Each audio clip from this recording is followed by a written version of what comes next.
Well, hello and welcome to another Diving Deeper from Longfleet Baptist Church. My name's Ken. I'm the minister here, and I'm joined again by Kim, who Hi. is one of our deacons, our safeguarding deacon, amongst other things. Lots of responsibilities. And today we're having a look at Judges 4 and 5, which is the story of Deborah and Jael. We're sort of continuing our small series in women in the Old Testament. And you may be familiar with this story. Deborah, a prophet and judge, goes to the commander of the sort of Israelite army, tells him that he's going to have to raise an army of 10,000 men and go out and fight the Canaanites. And he says, well, I'll only go, Deborah, if you'll come with me. And she says, well, okay, I will come with you, but the glory for the victory won't go to you. It will go to a woman. And actually, the glory for the victory goes to a woman named Jael, who wasn't even an Israelite woman. She's a Kenite woman who assassinates the commander of the enemy army in her tent. That's the polite way of putting it. Yeah. She actually hammers a tent peg through his head and kills him.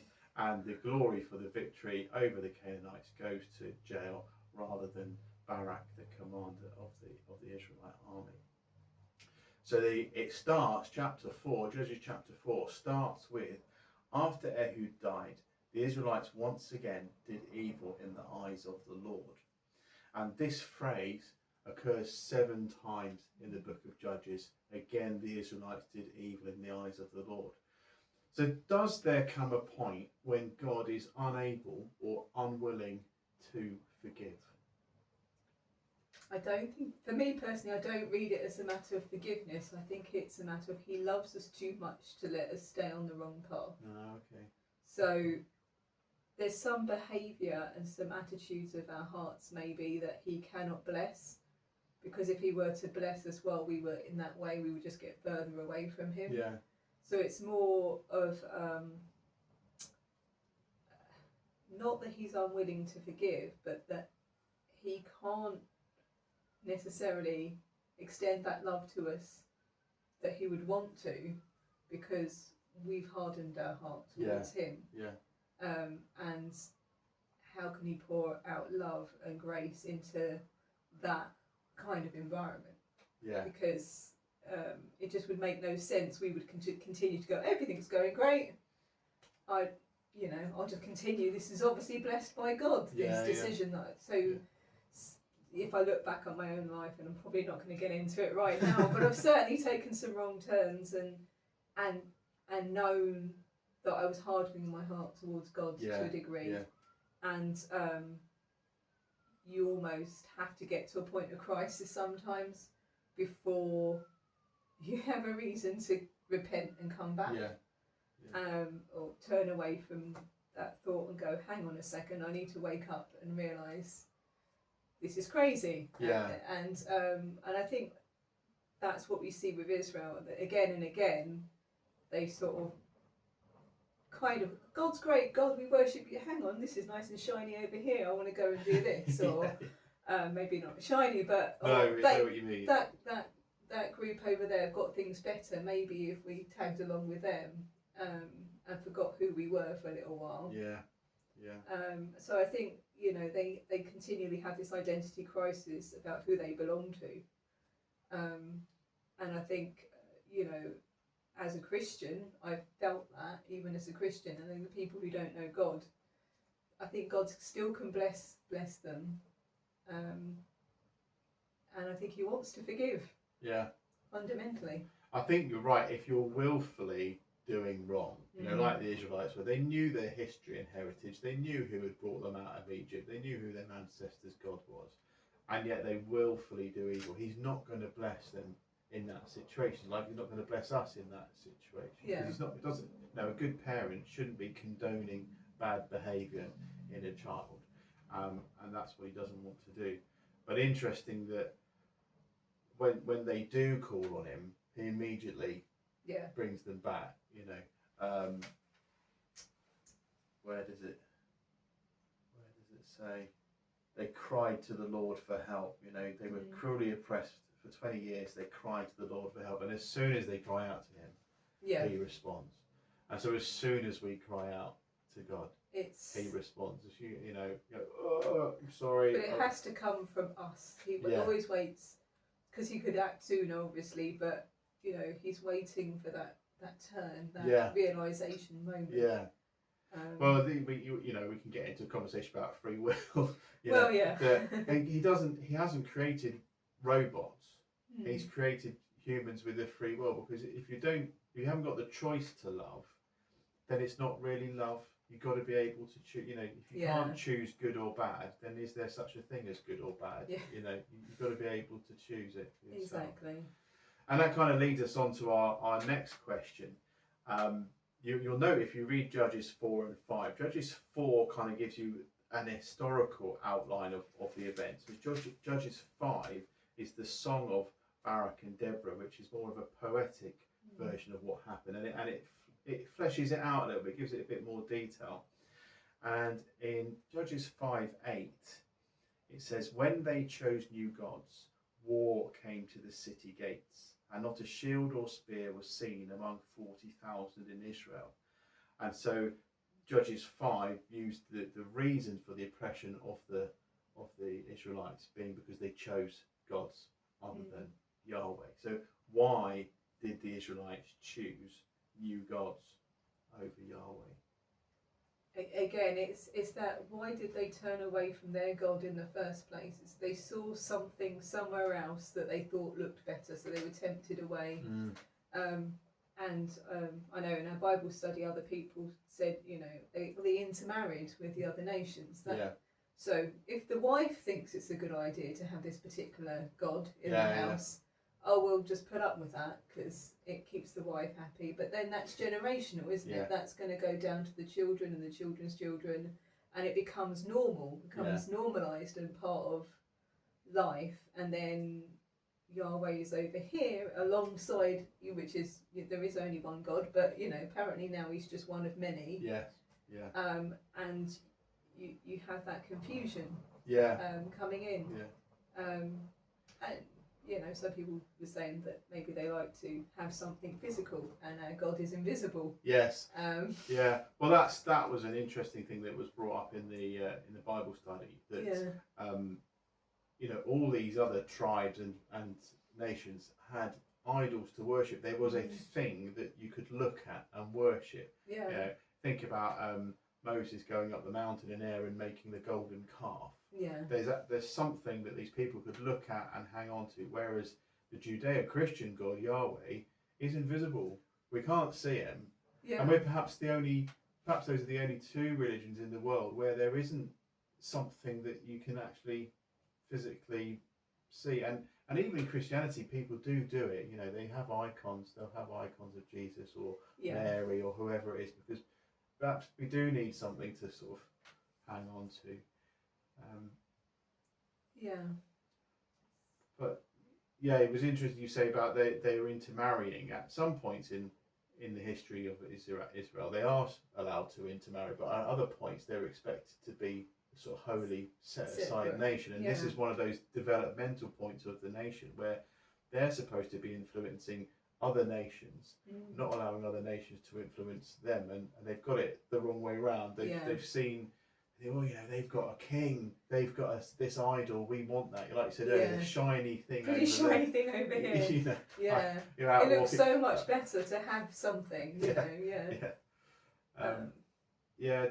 But we do it. We choose new gods in a way, don't we? Sometimes, being honest, sometimes being a Christian can feel a bit dull and a bit boring. There can be times when church life or Christian life, you just feel a bit bored with it all, and you go, you know, there's that nice thing over there, I'm going to go after that for a while. And it can be difficult to find excitement in Christianity. Maybe I'm being a bit too honest, but sometimes it can be difficult to find excitement in Christianity. And that's probably our fault for not spending enough time. I don't even know if it's always excitement, but it's wanting to fit in with the world around you. It's dangerous. It's that if they are all doing it this way and I'm over here doing it different, you know, why should I stick to that? Why should I remain authentic to this when they're doing that and they get to have all these extra celebrations. If I do that, I can have a bit of their celebration. I can have a bit whatever it was that was enticing them into it. Yeah. I mean, at the moment it's Halloween. It's the 30th of October as we record this, and I detest Halloween. I think it's horrible. But you will find Christians, it's harmless, it's just a bit of fun. Well, no, it's not a bit of fun having a zombie hanging from a tree or jumping out and scaring people. Yeah, This is I've gone on a real journey with that one, because I used to be, people are just having a nice time, where's the harm? But evil is real. Yeah. Like there are horrific things going on, and people are also going through dreadful suffering. People have been through traumatic experiences, and then they're suddenly surrounded by all this traumatic imagery, and I'm like, this doesn't feel loving or helpful. No, it's not. No. It doesn't feel like it's part of the light. I don't feel like it's something we should celebrate. No. Loving and helpful, that's interesting, isn't it? If it's not loving and helpful, should we really be engaging with it? And the answer is no, we shouldn't really. No. So as I said before, Barak, who is a military commander, he's told by Deborah the prophet to raise an army of 10,000 men from Naphtali and Zebulun and go up against the enemy. And he says, 4:8, Barak said to Deborah, if you go with me, I will go, but if you don't go with me, I won't go. Very well, Deborah said, I will go with you, but because of the way you are going about this, the honour will not be yours, for the Lord will hand Sisera over to a woman. So Deborah went with Barak to Kadesh. So why did Barak insist on Deborah going with him? Yeah, she's got a really large role here, being a pivotal point that everyone is streaming to hear from God. She's known to be a prophet, and so for those who are seeking God, especially wanting to turn back, she is the one with the authority. Yeah. And they're not going to her because she's a woman. They're going to her because she's a prophet. So I think it is more to do with that. Being a representative of God, and being a figurehead for the people around her, and Barak.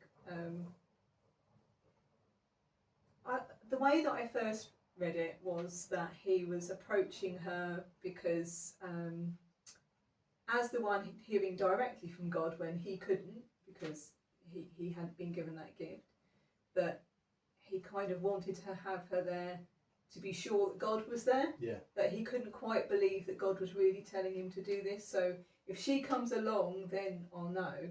And then as we were talking about it in the Bible study, I went through several other thoughts. So the next thought was, or is it, I want her there because if she really thinks it's from God, let her put her neck on the line.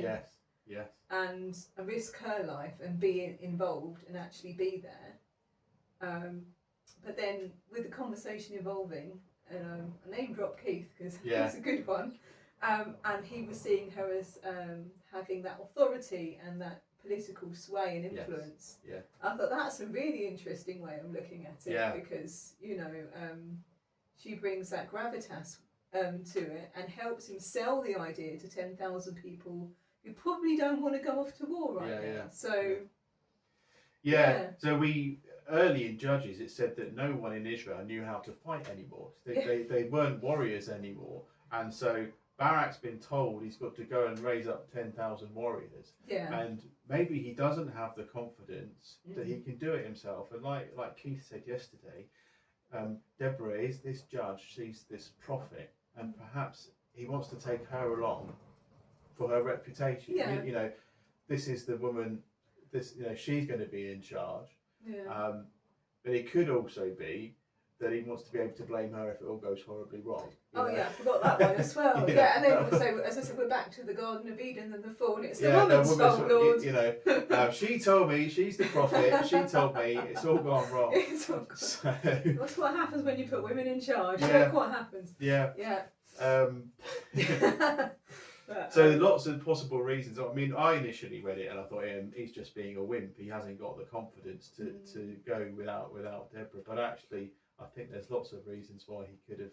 There's nuance, isn't there, for sure. But it seems that she outranks him as he, we use the word judge, but I mean they're just leaders. Yeah. Maybe Barak was a judge as well, but not as senior as Deborah. But for whatever reason, she isn't supposed to command the army. Well, she's a woman, which is probably why 4,000 years ago in the Bronze Age, you didn't have women necessarily commanding armies. And he wants her to go for whatever reasons. It's something that I think all Christians experience it a little bit. People who aren't Christian or who don't have any faith, wanting you to pray for them or to go with them. I think it's something that we all see. You pray because he listens to you, and he'll listen to you as well. Yeah, like you've got a special direct line to Jesus that they can't find. If you come with me, God will be there. I used to get it a lot as an army chaplain. If we were deploying on exercise or operation, soldiers would come up to me. You are coming with us, aren't you, Padre? You are coming with us. And part of that was an unhealthy superstition. You want the Padre there because then you think that somehow God comes with the Padre. But other parts of it were because they knew the kind of authority the Padre had. They knew the Padre would stick up for them, would look up for them. If something unfair was happening, often the Padre was willing to get stuck in and do something about it. And I kind of see that in Deborah and Barak as well. There's multiple layers of why Barak wants Deborah to come with him. There's his own lack of faith. There's also the sort of political clout that she has, and there's the thought. She's probably just quite a reassuring presence. It says, verse 4, Deborah was leading Israel at that time. She held court under the palm of Deborah, and the Israelites came to her to have their disputes decided. She's a well-known person across the whole of Israel. People come to her. That's the sort of person you probably want with you once you're going to go and have a scrap against the technologically and numerically superior forces. You probably want that reassurance. And as I say, I think it's interesting that she says that a woman's going to get the victory rather than you, and it's delivered as a judgment. Yeah. So that's why you think it's cowardice fundamentally. Yes. I do come back to that. I do think it is cowardice on his part, because I think he did have everything he needed already. Yeah. But I think you're right. The ramification that God delivers through Deborah is because you've refused to go yourself, you're not going to get the honour for this battle, which does suggest that God views his actions as cowardly. Yeah.